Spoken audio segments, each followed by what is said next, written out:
Hello friend, welcome back to my channel. তো আশা করি তোমরা সবাই ভালো আছো আর আমিও ভালো আছি। তো আজকে শনিবার আর রবিবার স্কুল ছুটি থাকে বলে সমস্ত স্টুডেন্টরা সকাল সকাল পড়তে চলে আসে। তো সেই কারণেই সকাল সকাল ঘুম থেকে উঠে স্নান সেরে নিয়েছি।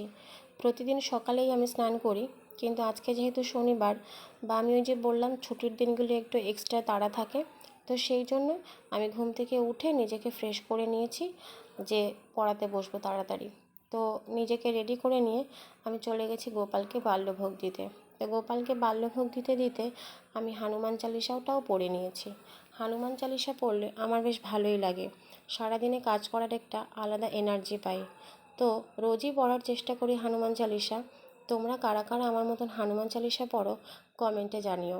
আর হনুমান চালিসা পড়লে মনে সত্যি একটা ভীষণ আলাদা শান্তি বোধ হয়।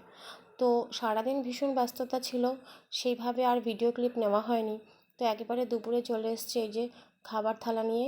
আজকে নিরামিষ ছিল, শনিবার বলে তাই তো নিরামিষ খাওয়া হয়েছে। তো দুপুরের পরে আবার বিকেলে যারা পড়তে এসেছিলো তাদেরকে পড়াতে পড়াতে এই যে বেজে গেছে 9:30। তো ওদের প্রায় পড়া হয়েই এসছে, ওদেরকে ছুটি দিয়ে নিজে একটু ফ্রেশ হয়ে ছেলেকে খাওয়াতে চলে এসেছি। ও অনেকটা সময় ধরে কান্না করছিল খিদে পেয়েছে বলে, তো সেই জন্য আগে ফ্রেশ হয়ে নিয়ে ওকে আগে খাইয়ে নিলাম।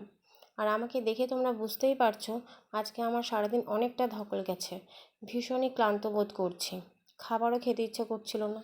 তো পাপানকে খাইয়ে আমি আর পারছিলাম না বসতে, একটু শুয়েই পড়লাম। তারপর নিজে উঠে খেয়ে ওর সঙ্গে একটু সময় কাটাচ্ছিলাম। সারাদিনে সেইভাবে আজকে ওর সঙ্গে একটু সময় কাটাতে পারিনি। তো ওর সঙ্গে একটু সময় কাটালাম, তারপরে ওকে নিয়ে ঘুমিয়ে পড়েছি। তো আজকের ব্লগটা এই পর্যন্তই। তোমাদের যদি ভালো লাগে আমার ব্লগটা তাহলে লাইক করো, শেয়ার করো, সাবস্ক্রাইব করো। আর আমার সঙ্গেই থেকো, তোমাদের ভালোবাসা আমার ভীষণ ভীষণ প্রয়োজন। ভালো থেকো, সুস্থ থেকো।